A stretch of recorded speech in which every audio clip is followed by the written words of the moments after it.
ഇതൊന്നുമല്ല, ശ്രീരാമനൊന്നുമല്ല. ഇവനും വഴക്കുണ്ടാക്കി. ഇപ്പൊ ആൾക്കാർ നോക്കുമ്പോഴേ പറയാൻ പറ്റില്ല. അത് ന്യായം. ബിഗ് ബോസിലോ പറയാൻ പറ്റില്ല. എനിക്ക് എന്റെ ഫ്രണ്ട്സിന്റെ അടുത്തെങ്കിലും ഒക്കെ നിലപാട് പറയാം. അങ്ങാടി തോറ്റേന് അമ്മയോടോ. ഒരാൾക്ക് സങ്കടം വന്നാൽ മറ്റൊരാളുടെ കണ്ണു നിറയും. അല്ലെങ്കിൽ നിന്റെ കൂടെ എന്ത് പ്രശ്നം വന്നാലും ഞാൻ സോഡ കുടിച്ചാൽ ഇവർ ഗ്യാസ്. അല്ല, അങ്ങനെ ഒരു ബോണ്ടിങ് ഉണ്ടോ നിങ്ങൾ? നമ്മൾ ചിരിച്ചോണ്ട് ഇറങ്ങി ഔട്ടായി വന്ന്. പക്ഷെ ഔട്ടായി നമ്മൾ കേട്ടടയ്ക്കുമല്ലോ. മറ്റേ അത് അടച്ചു കഴിഞ്ഞാൽ കഴിഞ്ഞു, പരിപാടി കഴിഞ്ഞു. അപ്പൊ അവിടെ നിന്ന് ഞാൻ അടച്ച് ഞാൻ ഇങ്ങോട്ട് മാറിയിട്ട് പിന്നെ ഒരിക്കൽ കൂടെ ഞാൻ കർട്ടൻ മാറ്റി ഒരു നോട്ടം നോക്കി. അപ്പോഴാണ് എനിക്ക് വിഷമം. ഇവൻ നിന്ന് കരയണു. അത് കാള് പെട്ടെന്ന് കേട്ടാൽ കയറെടുക്കുന്ന സ്വഭാവമാണ് സുചിത്രയ്ക്ക്.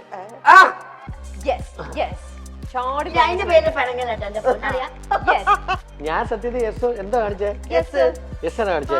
അപ്പൊ ഞാൻ എന്താണ് കാര്യം പറയണല്ലേ? വലിച്ച്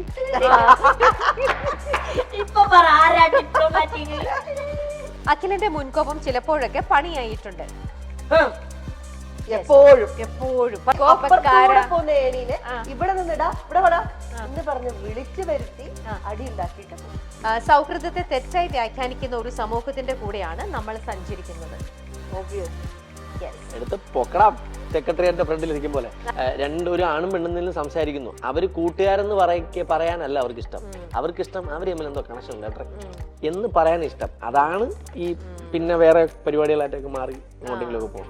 പിന്നെ ഏഷ്യാനെറ്റ് ഫസ്റ്റ് എനിക്ക് തന്നത് ബെസ്റ്റ് നെഗറ്റീവ് ആക്ട്രസിന്റെ അവാർഡായിരുന്നു. പക്ഷെ അത് കഴിഞ്ഞപ്പോ എനിക്ക് ബെസ്റ്റ് ആക്ട്രസ് അവാർഡാണ് തന്നത്. അപ്പൊ എനിക്ക് അംഗീകാരവും കിട്ടുന്നുണ്ട്. എനിക്ക് തരുന്ന കഥാപാത്രങ്ങളെ ഞാൻ മാക്സിമം നന്നാക്കാനും ശ്രമിക്കുന്നുണ്ട്. ഹാർവിയോറ the exclusive collection of adenium plants. ഇനി നിങ്ങളുടെ വീടിന്റെ അകത്തളങ്ങളിൽ ഹാർവിയോറ അഡീനിയം പ്ലാന്റ്സ് പുഷ്പിച്ചു നിൽക്കും. വെബ്സൈറ്റ് വഴി ഓർഡർ ചെയ്ത് കഴിഞ്ഞാൽ ഇന്ത്യയിൽ എവിടെയും ഫ്രഷ് ആയി ഞങ്ങൾ അഡീനിയം പ്ലാന്റ് നിങ്ങളുടെ വീട്ടിൽ എത്തിച്ചു തരും. കൂടുതൽ വിവരങ്ങൾക്കായി ഹാർവിയോറ വെബ്സൈറ്റ് സന്ദർശിക്കുക.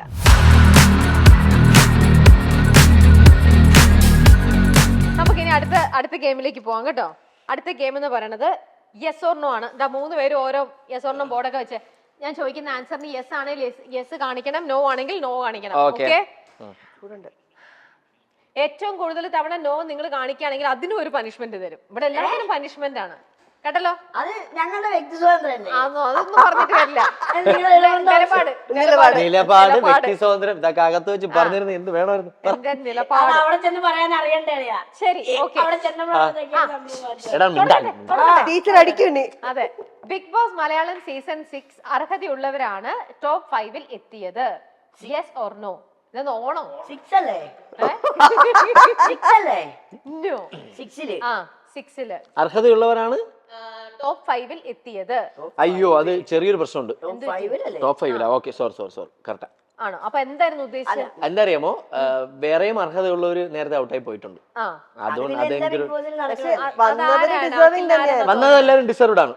അർഹതയുള്ളവർ പോയവരെ കുറിച്ച് ചോദിച്ചിട്ടില്ല. അവിടെ 100 ദിവസം നിന്നാൽ തന്നെ അതൊരു അർഹതയാണ്. അത് എങ്ങനെ നിക്കണോന്നുള്ളതല്ല. സാറ് 100 ദിവസം നിന്നതിന്റെ ആയിരിക്കും. സർവൈവ് ചെയ്യാനുള്ളതാണല്ലോ. 100 ഡേയ്സ് അവിടെ നിക്കാന്ന് പറയുന്നത് തന്നെ ഭയങ്കര ബുദ്ധിമുട്ടാണ്. അത് എങ്ങനെയാന്നുള്ളത് അവിടെ സർവൈവ് ചെയ്ത് പോവാനുള്ളതാണ്.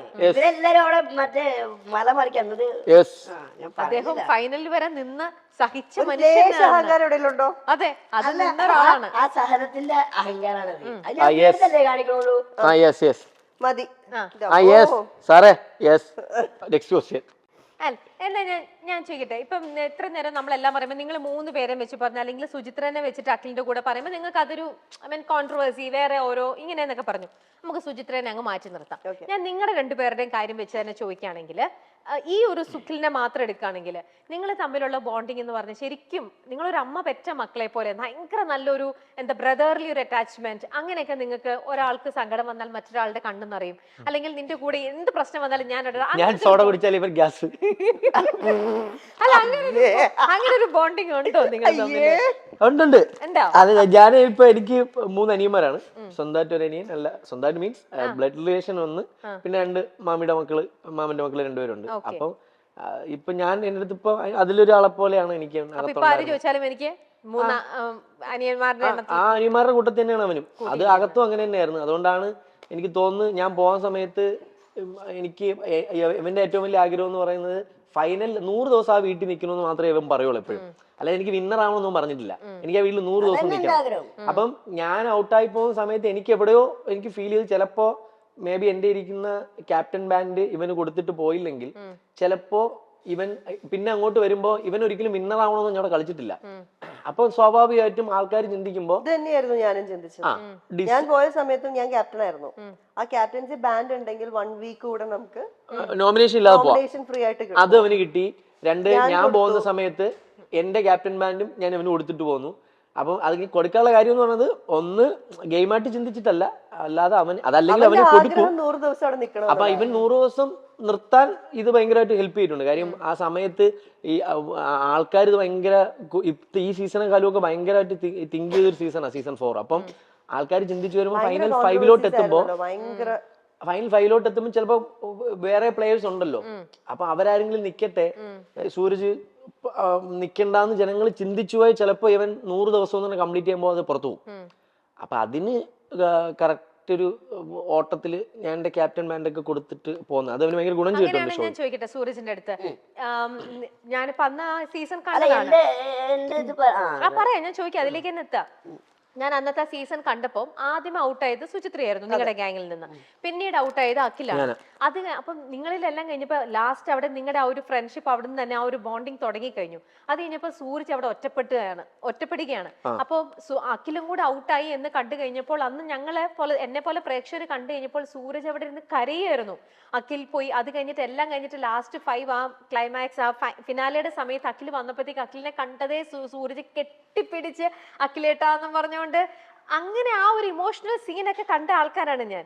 അപ്പൊ ശരിക്കും ജനുവനിൽ അത്ര മിസ് ചെയ്തു അല്ലേ? എന്നെ ഞാൻ ഇത്രയും കാലം ജീവിച്ചത് ഫ്രണ്ട് സർക്കിൾ, എനിക്ക് ഒരുപാട് ഫ്രണ്ട് സർക്കിൾ ഉണ്ട് ഇപ്പോഴും ഉണ്ട്. അപ്പൊ എനിക്കൊരു അനിയനുണ്ട്, ചെറിയ ചെറിയ കുട്ടിയാണ്. അപ്പൊ ഞങ്ങൾ രണ്ടുപേരും എന്ത് പറഞ്ഞാലും വഴക്കിടും, ആ ഒരു മൂഡ് തന്നെയാണ്. അപ്പൊ അവന്റെ ഒരു പോലെ തോന്നി. പിന്നെ ഈ ഫ്രണ്ട്സ് ഉണ്ടല്ലോ, എടാ നീ ഇങ്ങോട്ട് വാടാ, അല്ലെങ്കിൽ കാര്യങ്ങള് ഒരു അഖിലേട്ടന്റെ അനിയനെ പോലെയാണ് തോന്നിയത്. എനിക്ക് ഏട്ടനും ഒരു ഫ്രണ്ടും കൂടി ആയിരുന്നു. അതായത് നമ്മൾ തമ്മില് ഇപ്പൊ ഏട്ടനനിയന്മാര് ചില ബാരിയർ വെക്കുമല്ലോ, അങ്ങനെ ഒരു ബാരിയർ വെക്കാൻ ഞാൻ ഉദ്ദേശിച്ചിട്ടുണ്ടായിരുന്നില്ല. അപ്പൊ നമ്മള് അത്രയും ഒരു ഫ്രണ്ട്ഷിപ്പ് ഇതിനൊക്കെ ഞാനൊരു എക്സാമ്പിൾ പറഞ്ഞു തരട്ടെ. ഇതില് ബിഗ് ബോസിന്റെ ആരെങ്കിലും കാണുന്നുണ്ടെങ്കിൽ, നമ്മുടെ ഏഷ്യാനെറ്റിലെ അല്ലെങ്കിൽ ബിഗ് ബോസിന്റെ ആരെങ്കിലും കാണുവാണെങ്കിൽ ഈ എല്ലാ സംശയവും തീർക്കാൻ നമ്മുടെ രമ്യനെ ഒന്ന് വിളിക്കണം കേട്ടോ അടുത്ത സീസണിലേക്ക്. ഞാൻ പറയാൻ വന്നപ്പോഴേ ഇവള് പറയാൻ തുടങ്ങിയപ്പോ ഞാൻ വിചാരിച്ചു എന്റെ ദൈവമേ ഇനി വല്ല അല്ല, ഈ ഫ്രണ്ട്ഷിപ്പ് ബോണ്ടിങ്ങിനെ കുറിച്ചും ഒറ്റപ്പെടലിനെ കുറിച്ചും അതിനകത്തുള്ള എല്ലാ കാര്യങ്ങളെ കുറിച്ചും എല്ലാ സംശയവും പുറത്തിറങ്ങാം. ഞാന് ഔട്ടായി ഇറങ്ങി വരുമ്പോ ഞാൻ ചിരിച്ചോണ്ടിറങ്ങിയ നാളെ വീട്ടിൽ നിന്ന്. ഞാനും നമ്മൾ ചിരിച്ചോണ്ട് ഇറങ്ങി ഔട്ടായി വന്ന്. പക്ഷെ ഔട്ടായി നമ്മൾ ഗേറ്റ് അടയ്ക്കുമല്ലോ, മറ്റേ അത് അടച്ചു കഴിഞ്ഞാൽ കഴിഞ്ഞു, പരിപാടി കഴിഞ്ഞു. അപ്പൊ അവിടെ നിന്ന് ഞാൻ അടച്ച് ഞാൻ ഇങ്ങോട്ട് മാറിയിട്ട് പിന്നെ ഒരിക്കൽ കൂടെ ഞാൻ കർട്ടൻ മാറ്റി ഒരു നോട്ടം നോക്കി. അപ്പോഴാണ് എനിക്ക് വിഷമം വന്നത്, ഇവൻ നിന്ന് കരയണു. അതാണ് സൂരജ് ഭയങ്കര എന്നെ വെച്ചിട്ട് ഗെയിമിന് വേണ്ടിട്ട് യൂസ് ചെയ്യില്ല എന്നുള്ള ആ ഒരു കണക്ഷൻ ഞങ്ങൾക്ക് പെട്ടെന്ന് തന്നെ കിട്ടി.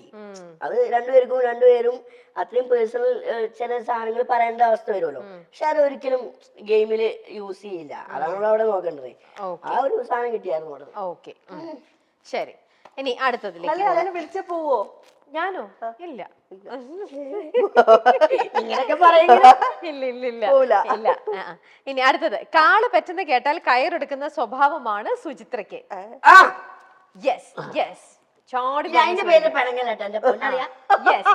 എന്നാ പറയൂ, എന്തൊക്കെയാണ് കാള പറ്റുന്ന കേട്ടപ്പോ എപ്പോഴൊക്കെയാ കയറുന്നത്? അങ്ങനെയൊന്നുമില്ല അത് പറയരുത്. എപ്പോഴും ഡിപ്ലോമാറ്റിക് ആണ്. ചിലടത്ത് അങ്ങനെ നിക്കണം. അല്ല, ഒരു ഇൻസിഡന്റ് പറയൂ. ചിലടത്ത് മാത്രം ഒരു ഇൻസിഡന്റ് പറയൂ. കാള് പറ്റുന്ന കേട്ട് കയറെടുത്ത ഒരു ഇൻസിഡന്റ് പറയാനോ? എനിക്കത് കാള പറ്റുന്ന കേട്ടപ്പോ കയറെടുത്ത ഇൻസിഡന്റോ? ഞാൻ സത്യത്തിൽ യെസ് എന്താ കാണിച്ചേ? യെസ് ആണ് കാണിച്ചേ. അപ്പൊ ഞാൻ എന്താണ് കാര്യം പറയണല്ലേ? വലിച്ച് ഇപ്പൊ ഡിപ്ലോമാറ്റിക് കാള പറ്റുന്ന കയറെടുക്കണെന്ന് പറഞ്ഞാ ഇവളുടെ ചില തീരുമാനങ്ങൾ പെട്ടെന്ന് എടുത്ത് കളയും. അത് ചിലപ്പോ നമ്മളൊന്നും പറഞ്ഞു കൊടുത്താൽ ചിലപ്പം ആ ടൈമിൽ മണ്ടേ കയറില്ല. പിന്നെ കുറച്ച് കഴിയുമ്പോഴത്തേക്ക് സ്വയമേ മനസ്സിലാവും അത് പറഞ്ഞതായിരുന്നു ശരി. അതായത് ചില കാര്യങ്ങൾ ആലോചിച്ചെടുക്കണമെന്ന് പറയില്ലേ, ചില കാര്യങ്ങൾ ആലോചിച്ച് ചെയ്യണമെന്ന് പറയില്ലേ. ഞാൻ അങ്ങനെ ഭയങ്കരമായിട്ട് ഇത് ചെയ്യും, ഓവർ തിങ്ക് ചെയ്ത് ഡിസിഷൻ എടുക്കുന്ന ആളാ. അപ്പം അതുകൊണ്ട് ഇവരും ഭയങ്കരമായിട്ട് ചിന്തിച്ച് ചെയ്യുന്ന കാര്യങ്ങൾ കറക്റ്റ് ആയിരിക്കും ഞാൻ വിചാരിക്കും. അല്ല, അത് ഇപ്പൊ കറക്റ്റ് ആവണമെന്നില്ല, പക്ഷെ ഞാൻ അത്ര അടുത്തുള്ളവരോട് നമ്മൾ പറയുമല്ലോ, പക്ഷെ അത് പെട്ടെന്ന് ചാടിക്കയറി ചില തീരുമാനങ്ങൾ എടുക്കാറുണ്ട്. അങ്ങനെ അബദ്ധത്തിലും ചെന്ന് ചാടിയിട്ടുണ്ട് അല്ലേ? ഓക്കെ, ശരി. അഖിലിന്റെ മുൻകോപം ചിലപ്പോഴൊക്കെ പണിയായിട്ടുണ്ട്. എപ്പോഴും പറഞ്ഞു ഇൻസിഡൻസ് പറയൂ, എന്താണ്? ഏണീനെ ഇവിടെ നിന്നിടാ, ഇവിടെ വടാ എന്ന് പറഞ്ഞ് വിളിച്ചു വരുത്തി അടി ഉണ്ടാക്കിയിട്ട് പോകും. എന്റെ അടി വാങ്ങിക്കുകയും ചെയ്യും. കൂടെ 10 പേരുണ്ടാവുമല്ലോ, കൂടെ നമ്മൾ നിൽക്കുമ്പോ കൂടെ കുറച്ച് പേരുള്ളതുകൊണ്ട് ഏണി ഏണിയാണ് ഈ ഏണി. അപ്പൊ ലൈഫിൽ കുറെ ഇൻസിഡൻസ് അത് വെച്ച് റിലേറ്റ് ആയിട്ടുണ്ടായി. എവിടെ പോയാലും അവ അതുവഴി പോകുന്ന ഒരു ഏണീനെ പിടിച്ച്. അതുകൊണ്ട് ആര് പറഞ്ഞപ്പോ ടാറ്റു ചെയ്തപ്പോഴും ഏണി തന്നെ ചെയ്യണം? ഏണിയല്ലേ ഫിലിം അത്. ഓ, അതുകൊണ്ടാണ് അത് ഏണിയാക്കി വെച്ചത്. മനസ്സിലായില്ല, ഞാൻ വിചാരിച്ചു അത് വെച്ച് കാണിച്ചപ്പോ അങ്ങനെ ഫിലിമായിരുന്നു. എന്നെ എനിക്ക് മനസ്സിലായില്ല. അത് പറഞ്ഞങ്ങനെ നോക്കിയപ്പോൾ ഞാൻ കുഴപ്പമില്ല, എനിക്കിതിൽ വിഷമം ഒരിക്കലും ചേച്ചി ഇതിൽ വിഷമിക്കരുത്. മലയാളത്തിന്റെ മഹാനടൻ ലാലേട്ടൻ വരെ ഏണിയെന്ന് ചോദിച്ചാ. അല്ല, പെട്ടെന്ന് ഏണിയെന്ന് തോന്നുന്നു. എന്റെ അടുത്ത് ചോദിച്ചിട്ടുണ്ട് ഇത് ഏണിയാണ്, ഇത് റെയിൽ പാളമാണോ? അപ്പൊ ഞാൻ ഇവിടുത്തെ റെയിൽ പാളമാണോ ഇങ്ങനെ പോകുന്നത് ചോദിച്ചിട്ടുണ്ട്. ശരി, ഇപ്പൊ ഞാൻ ചോദിക്കട്ടെ, ഇപ്പൊ നിങ്ങൾ രണ്ടുപേരും സ്റ്റേജ് ഷോസ് ഒക്കെ ഒരുപാട് കോമഡി പ്രോഗ്രാംസും കാര്യങ്ങളും അങ്ങനത്തെ കുറെ നിങ്ങൾ സ്റ്റേജ് ഷോസ് ചെയ്യാറുണ്ട്. അപ്പൊ അങ്ങനെ തന്നെ പോകുമ്പോൾ എന്താ പറയാ, പേയ്മെന്റിന്റെ കാര്യത്തിലോ അങ്ങനെ എന്തെങ്കിലുമൊക്കെ, ഓക്കെ നിങ്ങൾ അവരെ പറഞ്ഞ് ഇതാക്കാം എന്ന് പറഞ്ഞ് നിങ്ങൾക്ക് പേയ്മെന്റ് കിട്ടാതെ വരികയോ അങ്ങനെ എന്തെങ്കിലും അവിടെ? ഞാന് ബേസിക്കലി എനിക്ക് ഈ പൈസ പറയാൻ മടിയുള്ള ഒരാളാണ്. ശരി. ഞാനിപ്പോ ആരെങ്കിലും വിളിക്കുമ്പോ ഞാൻ ഇപ്പം ഇത്ര രൂപ ഉണ്ടെങ്കിൽ ഞാൻ വരൂ എന്ന് പറയാൻ മടിയുള്ളതാണ്. പക്ഷെ എന്റെ അടുത്ത് ഒരുപാട് പേര് പറഞ്ഞിട്ടുണ്ട്, അത് നമ്മൾ ചോദിച്ച് മേടിക്കേണ്ട ഒരു സമയത്ത് നമ്മൾ ചോദിച്ച് മേടിക്കണം. പിന്നെ ചിലപ്പം നാളെ ഒരു സമയത്ത് നമുക്ക് ഈ ഉണ്ടാവുന്ന പ്രശസ്തിയോ അല്ലെങ്കിൽ ആ സമയത്ത് ഉണ്ടാവുന്ന നമുക്കുള്ളൊരു മൈലേജോ ചിലപ്പോ നാളെ ഉണ്ടാവൂല. അപ്പൊ ആ കിട്ടേണ്ട സമയത്ത് നമ്മൾ ചോദിച്ചു മേടിക്കണം. പക്ഷെ അവിടെയും എൻ്റെ ഒരു പ്രശ്നം എന്ന് പറഞ്ഞാൽ ഞാൻ ഭയങ്കര ഫ്രണ്ട്ലി അറ്റാച്ച്ഡ് ആണ്. അപ്പൊ എന്നെ ഈ ഷോയ്ക്ക് വിളിക്കുന്നവരൊക്കെ എൻ്റെ വളരെ അടുത്ത സുഹൃത്തുക്കളായിരിക്കും. ഞാൻ അവരോട് പണ്ടും പറഞ്ഞിട്ടില്ല, ഇപ്പോഴും പറഞ്ഞിട്ടില്ല. പക്ഷെ ചിലരൊക്കെ നമുക്ക് അവന് പഴയതുപോലെ അല്ല, അവന് ഇത്ര രൂപയെങ്കിലും ഇപ്പൊ കൊടുക്കണം എന്ന് കണ്ട് തരാറുണ്ട്. ചിലര് അവരെ വിളിക്കുമ്പോൾ പറയും, എടാ ഇത്രയേ ഉള്ളൂ, അന്നൊന്ന് സഹായിക്കണം എന്ന് പറയുന്നവരുണ്ട്. ചിലര് ഒന്നും പറയാറില്ല, ചെന്നിട്ട് ഇത്രയെങ്കിലും തരും. ഞാൻ അങ്ങോട്ടും ചോദിക്കാറുണ്ട്. ഇത് പരാതിയല്ല, പക്ഷെ അത് എൻ്റെ അടുത്ത് പറഞ്ഞത്, ഇത് നീ അങ്ങോട്ട് മാറി, നീ ഈ മേഖല മാറും, ചിലപ്പോൾ സിനിമയിൽ പോവും, അല്ലെങ്കിൽ മുന്നോട്ടൊക്കെ പോവും. ആ സമയത്ത് ഈ സ്വഭാവം മാറ്റണം. നമ്മൾ ചെയ്യുന്ന ജോലിക്കുള്ള പൈസയാണ്. നിനക്ക് ഇത്ര രൂപയാണ് നിന്റെ വരുമാനം, അല്ലെങ്കിൽ ഇതാണ് നിന്റെ ശമ്പളം എന്നുള്ളത്. അല്ല, വേറൊന്നും കൂടെ എനിക്ക് പറയാനുള്ളത്, നമുക്ക് തന്നെ ഒരു അനുഭവം ഉണ്ടായിട്ടുണ്ട്. ഞങ്ങളൊന്ന് മൈൽ സ്റ്റോണിന്റെ തന്നെ ഒരു പ്രോഗ്രാമിന് വിളിക്കുമ്പോൾ തലേദിവസം ശ്വാസമുട്ടലായിട്ട് അന്ന് അഖിലിന് വയ്യാതെ പനിച്ചൊക്കെ, ശ്വാസമുട്ടലും പനിയായിട്ട് തീരെ വയ്യ കിടക്കാണ്. എന്നിട്ടും പിറ്റേ ദിവസം രാവിലെ നമ്മുടെ ഷൂട്ട്, അതും അതിരാവിലെ നമ്മുടെ ചമ്പക്കര ഫിഷ് മാർക്കറ്റിനകത്ത് ഓടി നടന്ന്, മീൻ മാർക്കറ്റിനകത്ത് ഓടി നടന്ന് ഷൂട്ട് ചെയ്യേണ്ട ഒരു സംഭവം വളരെ ഇതായിട്ട് അഖിൽ ചെയ്തു. ഇവനൊരു അസുഖമോ എന്തെങ്കിലും വന്നു കഴിഞ്ഞാൽ ട്രീറ്റ്മെന്റ് എടുക്കാൻ പറ്റത്തില്ല. ഇവന് മെഡിസിൻ അലർജിയാണ്. അപ്പൊ പെട്ടെന്ന് എന്തെങ്കിലും വന്നാൽ ഹോസ്പിറ്റലൈസ് ചെയ്താൽ ഒരു വഴിയില്ല. എന്താ ഒരു മെഡിസിൻസ് എനിക്ക് തോന്നുന്നു, കുറച്ച് മെഡിസിൻസ് ഒഴികെ ബാക്കിയൊന്നും എന്റെ ബോഡി പാരസെറ്റമോളുടെ പകുതിയൊക്കെ കഴിക്കാൻ പറ്റും. ഫുള്ളൊക്കെ കഴിച്ചു കഴിഞ്ഞാൽ ചിലപ്പോ ഫേസ് ഒക്കെ തടിച്ച്.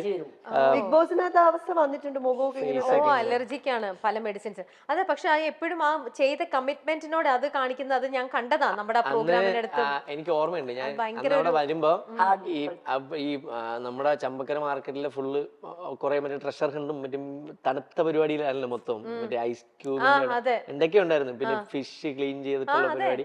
ഇതെല്ലാം കഴിഞ്ഞിട്ട് അന്ന് വൈകുന്നേരം എറണാകുളം മെഡിക്കൽ മിഷൻ ഹോസ്പിറ്റലിൽ അഡ്മിറ്റ് ആയി ഞാൻ 4 ദിവസം കഴിഞ്ഞ് അവിടെ ഇറങ്ങണം.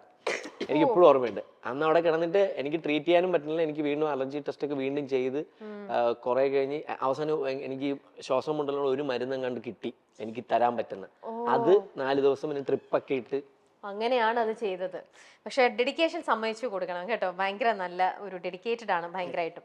ഓക്കെ, അടുത്ത ചോദ്യത്തിലേക്ക്. സൗഹൃദത്തെ തെറ്റായി വ്യാഖ്യാനിക്കുന്ന ഒരു സമൂഹത്തിന്റെ കൂടെയാണ് നമ്മൾ സഞ്ചരിക്കുന്നത്. Obviously yes. എടുത്ത് പൊക്കണം സെക്രട്ടറിയുടെ ഫ്രണ്ടിൽ ഇരിക്കും പോലെ. ഒബ്വിയസ്ലി എന്ന് സുചിത്ര പറഞ്ഞു. അത് എന്തുകൊണ്ട് അങ്ങനെ പറയാൻ കാരണം? സൗഹൃദത്തിനെ സൗഹൃദമായിട്ട് കാണാൻ, ഒരു ആൺ പെൺ സൗഹൃദത്തിനെ അങ്ങനെ കാണാൻ വളരെ ബുദ്ധിമുട്ടാണ് കുറെ പേർക്ക്. എന്നാൽ കുറെ പേര് ഇപ്പൊ അങ്ങനെ മാറുന്നുണ്ട്. പക്ഷെ കുറച്ചു പേര് അതിനെ വേറെ രീതിയിൽ വ്യാഖ്യാനിക്കാൻ വളരെ, അത് നമ്മുടെ സമൂഹത്തിൽ ഇതാണല്ലോ, ഒരു ആണും ഒരു പെണ്ണും ഫ്രണ്ട്സ് ആയിട്ട് അവരെ പോയ പ്രശ്നം അവര് അപ്പൊ അവർ സൗഹൃദത്തിന്റെ പേരിൽ. അതെ, നിങ്ങൾ അങ്ങനെ പല ഇതിലും നിങ്ങൾ അങ്ങനെ ഞങ്ങള് മാത്രമൊന്നും അല്ല, ഇപ്പൊ ഒരുപാട് പേര് ഞങ്ങൾക്ക് അറിയാവുന്ന പേര് പറയുന്നില്ല, ഒരുപാട് പേരുണ്ട് ഈ സെയിം അനുഭവിക്കുന്നത്. അവരെത്ര നല്ല ഫ്രണ്ട്സ് ആണെന്ന് ഞങ്ങൾക്ക് അറിയാം. പക്ഷെ അത് സമൂഹം അവരെ പോർട്രേറ്റ് ചെയ്യുന്നത് വേറെ രീതിയിലാണ് അതിനെ പോർട്രേറ്റ് ചെയ്യുന്നത്. ഒന്നും ചെയ്യാൻ പറ്റത്തില്ല. അവരൊന്നുകിൽ അവര് മാറണം, അല്ലെങ്കിൽ നമ്മൾ അത് കണ്ടില്ല എന്ന് വിചാരിക്കണം. അത് പിന്നെ ഓൾറെഡി നമ്മൾ ഉൾപ്പെടെയുള്ള മലയാളികൾക്ക് എല്ലാവർക്കും സ്വഭാവം ഉണ്ടെന്നല്ല കേട്ടോ പറയുന്നത്. ഈ മലയാളി എന്ന് പറയുമ്പോൾ ഞാൻ പറഞ്ഞത് അവരാഗ്രഹിക്കുന്ന ഒരു കാര്യമുണ്ടല്ലോ, അത് പറഞ്ഞു കേൾക്കാൻ അവർക്ക് ഇഷ്ടമാണ്, അല്ലെങ്കിൽ അത് പറഞ്ഞു കിടക്കും അവര്. അങ്ങനെ ഒരു സംഭവം ഉണ്ടല്ലോ. ഇപ്പൊ അവര് ഇപ്പം ഒരു ആണും പെണ്ണെങ്കിലും സംസാരിക്കുന്നു, അവര് കൂട്ടുകാരെന്ന് പറയാനല്ല അവർക്കിഷ്ടം.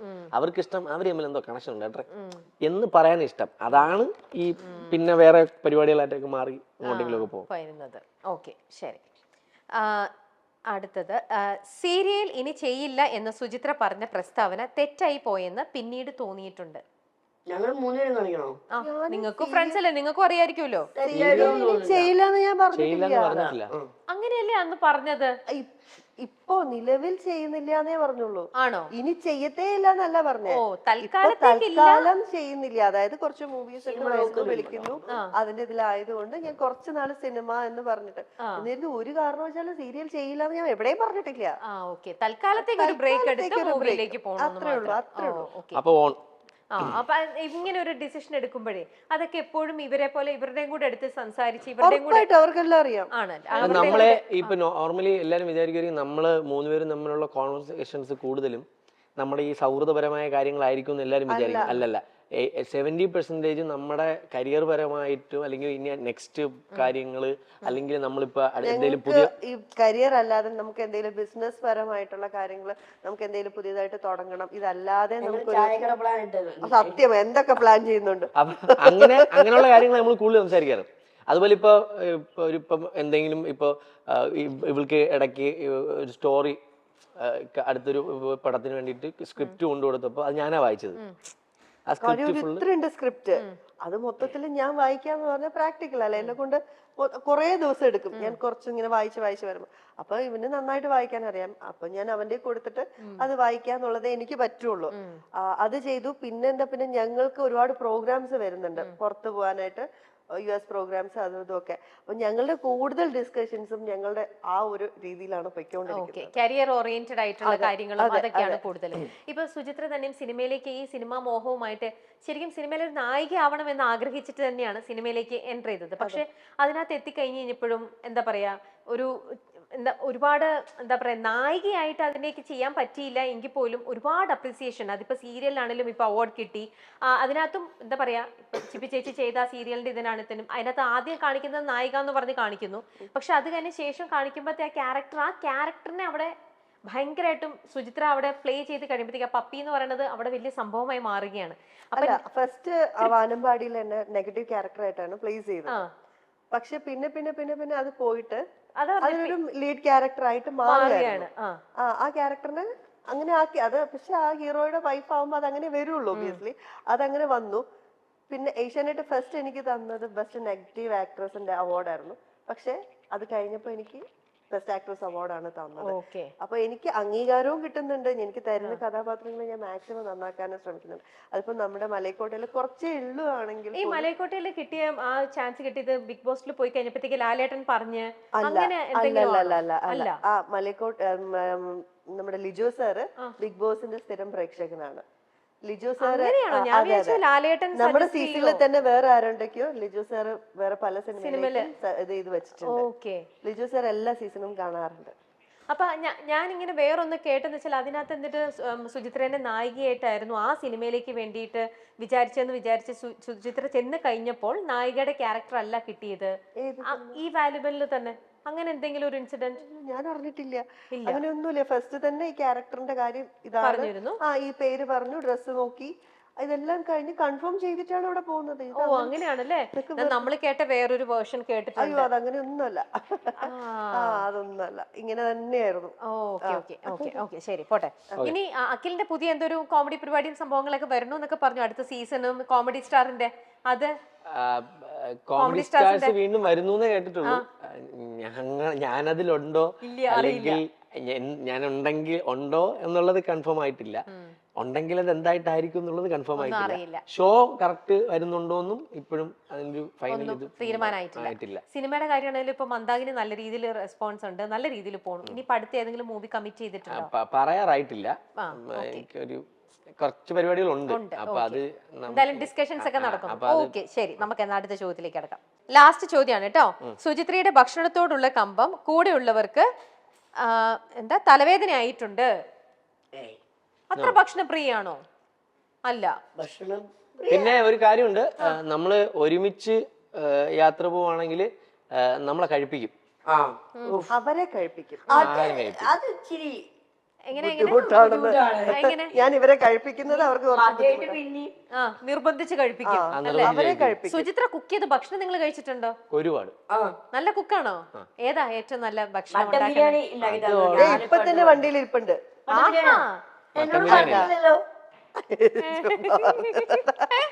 എല്ലാ ഐറ്റംസും ഉണ്ടാക്കാറുണ്ട്. നല്ലൊരു കുക്കാണ്. ശരി, ഇനി നമുക്ക് നമ്മുടെ ആൻഡ്രോയിഡ് കുഞ്ഞപ്പന്റെ വിശേഷം കൂടെ പറയണ്ടേ? അതെ, ആ കുഞ്ഞപ്പന്റെ വിശേഷം. ആ അത് ഭയങ്കര എല്ലാരും ഇവര് വളരെ സീക്രട്ടീവ് ആയിട്ട് വെച്ചു. ഈ കുഞ്ഞപ്പന്റെ ഈ റോബോട്ടിനുള്ളിൽ നിൽക്കുന്ന ആ മുഖം, അത് ഞങ്ങളെപ്പോലത്തെ പബ്ലിക്കിലേക്ക് അവർ ഒരുപാട് ശേഷമാണ് അതാ പറഞ്ഞേ, കുറെ ദിവസങ്ങൾക്ക് ശേഷമാണ് അത് റിവീൽ ചെയ്തത്. റോബോട്ടിന്റെ തല മാറ്റി ഇതിലാണ് ഉള്ളിൽ നിൽക്കുന്ന ആരാണെന്ന്. ആ ഒരു എക്സ്പീരിയൻസ്, ആ ഒരു ഇത് സന്തോഷം. ഞാന് ഈ പറഞ്ഞ മാതിരി എനിക്ക് എന്റെ മറ്റേ പിഞ്ചു മനസ്സ് ഈ പടം ഇറങ്ങി ഒരാഴ്ച 2 ആഴ്ച എന്നൊക്കെയാണ് നമ്മൾ കരുതിയിരുന്നത്. അത് കഴിയുമ്പോൾ റിവീൽ ചെയ്യും എന്നുള്ളൊരു മൂഡായിരുന്നു ഞാൻ കരുതിയത്. അപ്പൊ പക്ഷെ പടം കേറുന്നുണ്ട്, റീച്ച് ആവുന്നുണ്ട്, കുട്ടികളൊക്കെ റിയൽ ആയിട്ട് പരിപാടി റോബോട്ട് തന്നെയാണ് എന്നുള്ള മൂഡിൽ കിട്ടുന്നുണ്ട് എന്ന് പറഞ്ഞപ്പോ നമ്മള് അതാണ് എന്നെ പിന്നെ ആശ്വസിപ്പിച്ചത്. ശരിയാണല്ലോ, പടം വർക്കാവണല്ലോ, നടക്കുന്നുണ്ട്, വർക്കാവുന്നുണ്ട്. അപ്പൊ പിന്നെ അത് റിവീൽ ചെയ്യുമ്പോ കുറച്ചുകൂടി നല്ലതല്ലേ. അങ്ങനെ 25ാമത്തെ ദിവസം കഴിഞ്ഞിട്ട് ഭയങ്കര ഹാപ്പി ആയിരുന്നു. നമ്മുടെ രതീഷ് ചേട്ടനും സൈജു ചേട്ടനും സുരാജ് ചേട്ടനും കൂടിയുള്ള ഒരു സെഗ്മെന്റിലാണ് ആ റിവീലിംഗ് നടന്നത്. എല്ലാവരും സപ്പോർട്ട് ചെയ്തിട്ടുണ്ടായിരുന്നു.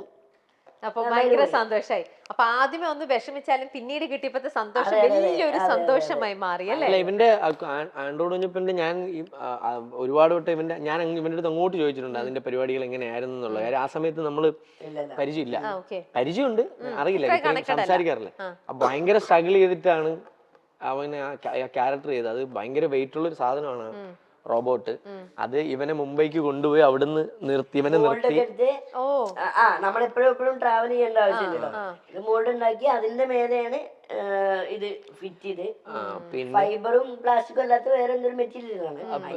രാവിലെ ചെന്നോടനെ അത് ഇട്ട് കഴിഞ്ഞാൽ പിന്നെ ഇരിക്കാനൊക്കെ ബുദ്ധിമുട്ട്, ഭയങ്കര നമ്മുടെ ഹിപ്പിലെ സാധനം ഊരി വെക്കണം. അപ്പൊ അങ്ങനെ വളരെ കഷ്ടപ്പെട്ടാണ് അത് അഭിനയിച്ച്. അതെ, എന്തായാലും അതിന്റെ കിട്ടിയ ഒരു റെസ്പോൺസ് എന്ന് പറയുന്നത് ഭീകര നല്ല റെസ്പോൺസും ആയിരുന്നു. സീരിയലിൽ വന്നപ്പോഴും അവിടെയും സുചിത്ര എന്നുള്ളതല്ല, എല്ലാവർക്കും അവിടെ പപ്പി എന്നുള്ള പേരാണല്ലോ.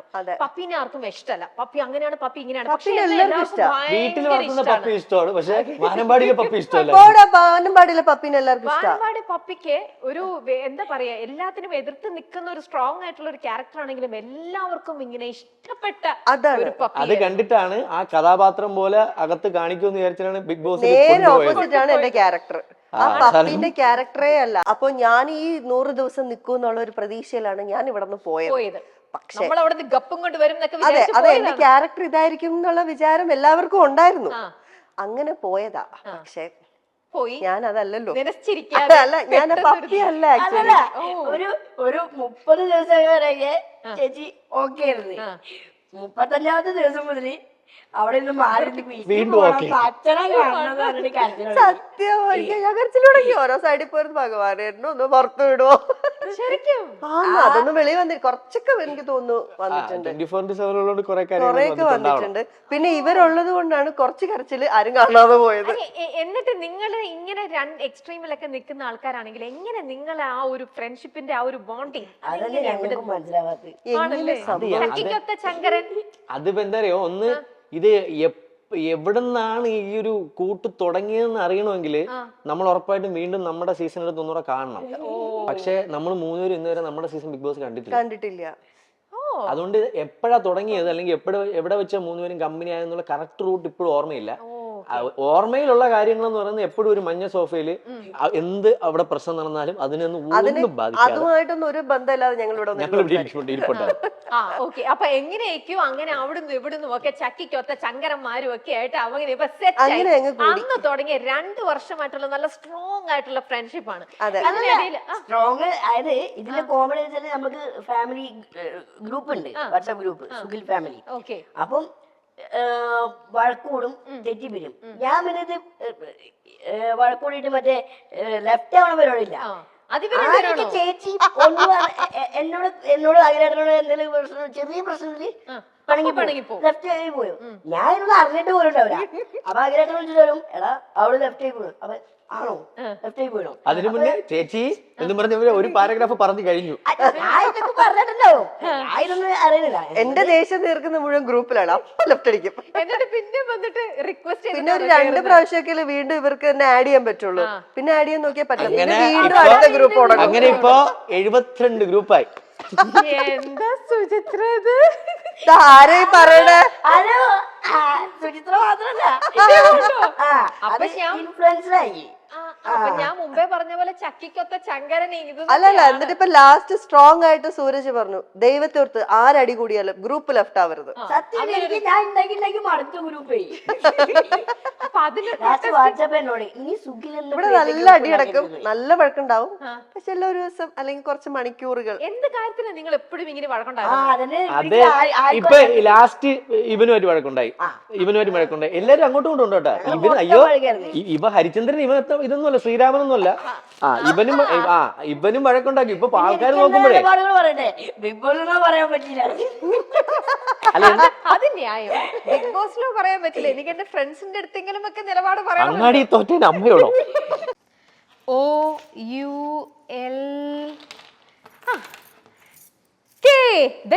ഷോ മൈൽസ്റ്റോൺ മേക്കേഴ്സിൽ പുതിയതായിട്ട് ഒരു ഷോയും കൂടെ നമ്മൾ തുടങ്ങുകയാണ്. ദ കെന്ന ഷോ. നിങ്ങളെ കൂടെ ചിരിപ്പിക്കാനും ചിന്തിപ്പിക്കാനുമായി കെന്ന ഷോ. കാത്തിരിക്കാം കാഴ്ചയുടെ കൗതുകം ഉണരും വരെ.